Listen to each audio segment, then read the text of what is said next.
Building low-carbon thriving cities is as critical as ever today. Why so? Because every year, the world emits over 30 gigatons of CO2. Nearly 30% of these emissions are related to buildings, and nearly 1/3 of this amount derives from manufacturing of conventional building materials, such as iron, steel, cement, aluminium, and glass. A large portion of these buildings are built in cities. In other words, the way we build cities today creates a major anthropogenic climate change problem. But at least we must create great living environments with these materials, right? Well, not really. And what if we could cut on CO2 emissions while we build unique, sustainable, and thriving cities, such as this one? It sounds like a dream, doesn't it?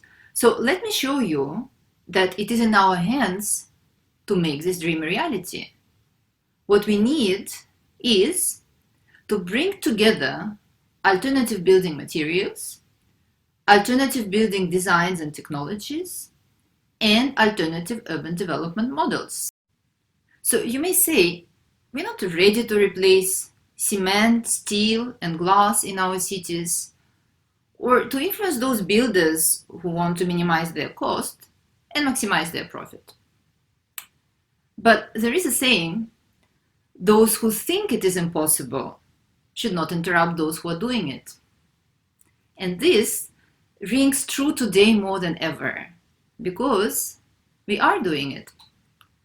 We are called the third way of building Asian cities, an initiative led by UNICITI.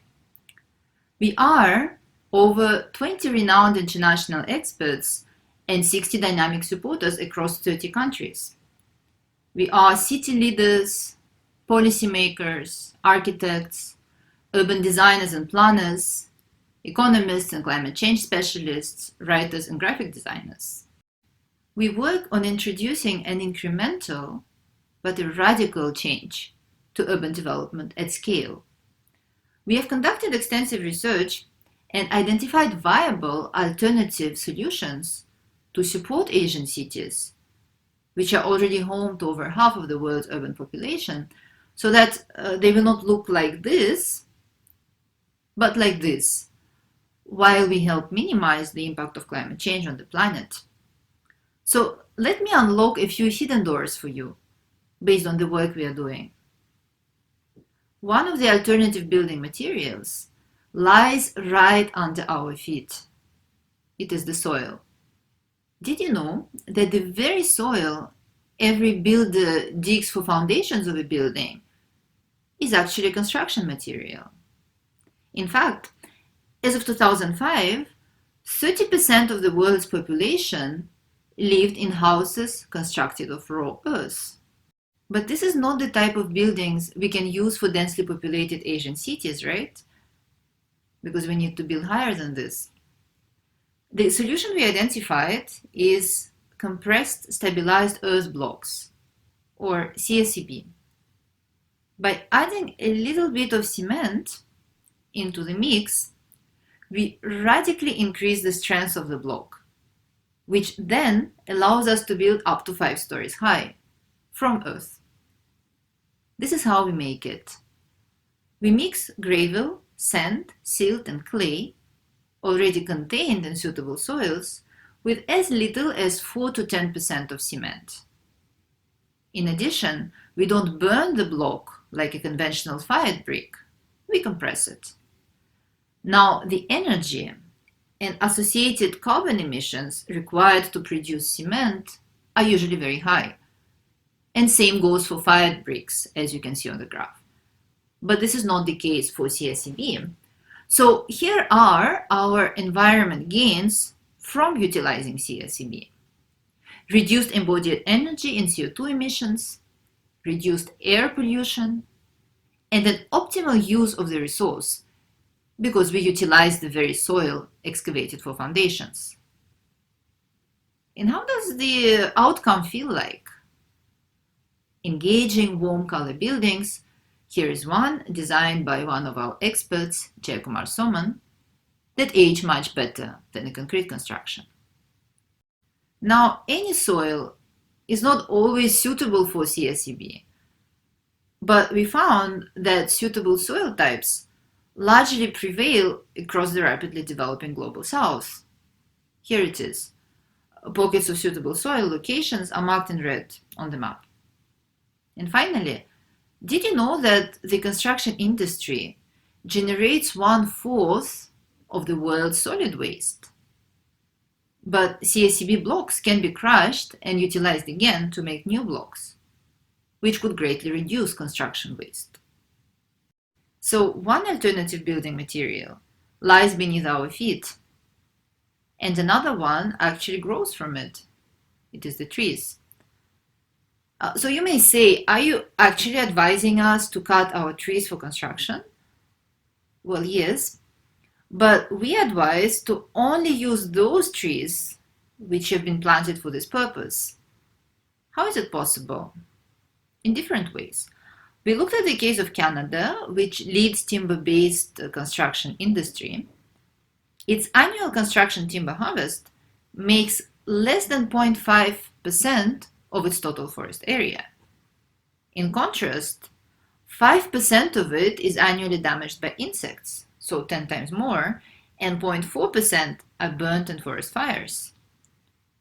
So timber utilized for construction is either planted for the purpose, or it comes from trees that anyway need to be cut. Now, Canada surely has more space and less population than Asia. Is the same at all possible in Asia? Let's look at Japan. In Japan, 2/3 of the surface is covered by a forest. And many of these trees, planted back in the 40s, actually now need to be cut or they will rot and die. So here's a great potential for timber-based construction, for example.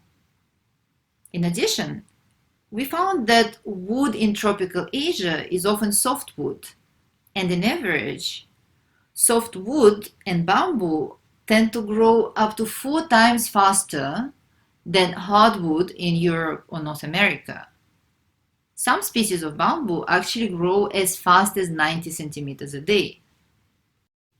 This means that we can greatly optimize the timber plantation space in Asia.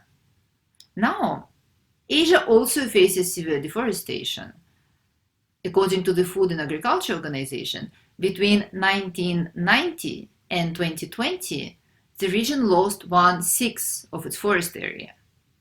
But interestingly, the Global Partnership on Forest and Landscape Restoration identified areas with the highest forest replenishment potential. Here they are, and we identified that they greatly overlap with the regions where we have big housing needs. So, a small portion of these areas could be used to planting fast-growing wood for construction, especially bamboo. But how safe is it to build with timber? What if there is a fire? And can we at all build higher than 1 or 2 stories with timber? We looked at this matter in detail. When we talk about building with timber today, we mean very different processes from those utilized in historical cities. Today, we make use of what we call cross-laminated timber, or CLT. CLT is made of thin layers of wood placed across one another at the right angles and laminated with fire-resistant glue. Together, these thin layers of wood create strong, fire-resistant building elements capable of bearing heavy weight. Hence, we can build very high with it. Did you know that Canada's building code already made it legal to build up to 12 stories high with timber? Japan, Tokyo, has gone even further.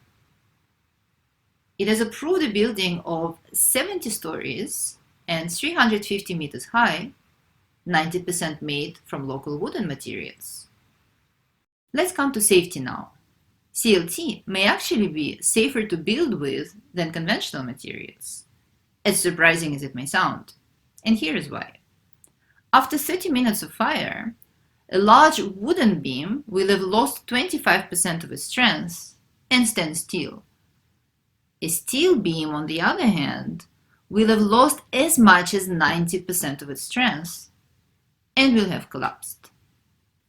Finally, we are here talking about a building material that not only does not emit carbon when manufactured, but on the contrary stores it.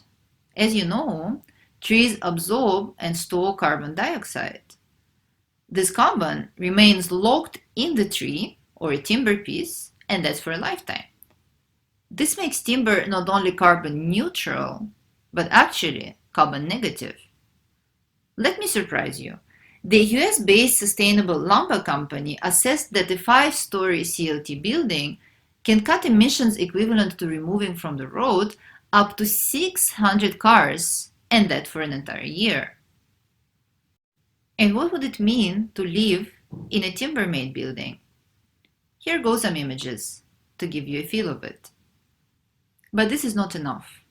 What we also need is alternative design and building techniques so that we reinforce the positive effects of alternative building materials and build fast, at scale, and affordable. Passive design is one such a technique. The building design takes advantage of the local sun, wind, and light patterns to naturally maintain a comfortable temperature range. Why is this important? We found the following data. The International Energy Agency says that the global stock of air conditioners in buildings will triple between now and 2050. This means buying 10 new air conditioners every second and for the next 30 years. Imagine the resulting increase in emissions. This can be changed though. It is possible to minimize the use of air conditioning while still maintaining a comfortable indoor environment. Passive Design Institute says that passive design can save up to 90% of energy utilized for space heating and cooling. And achieving it can be as simple as orienting a building in a way that it offers good self-shading. Here's an example at a macro scale, which we analyzed in depth. The temperature in Doha, Qatar, is high throughout the year. Its downtown was hence designed in a way that large main streets are oriented towards the north to capture the cool breeze from the Gulf and bring it into the heart of the neighborhood. Other streets are narrow in order to create the wind current and minimize direct sun rays. The building heights are increasing from north to south, which creates shade, also minimizes direct sun rays, and hence mitigates extreme heat. Finally, change is inevitable, and we don't know how exactly we'll want our cities to be laid out in the future. But what we must avoid is future massive demolitions, because such demolitions will certainly traumatize our cities and have a huge carbon footprint. UNICITI hence gives special attention to what we call flexible cities. Flexible cities means building in such a way that we can change the height, the layout, and even the location of a building, not by demolishing and building anew, but by disassembling and assembling the building again. Here, modular or prefabricated technology is one of the means to achieve this. Bamboo City in the Anji County in China illustrates this concept. It plans for a set of modular bamboo buildings which can be adjusted to accommodate more living units, more public spaces, bridges, and other structures as the community grows. And for every column of bamboo utilized for construction, 2 new bamboo trees will be planted in the vicinity, which will create a town in a forest.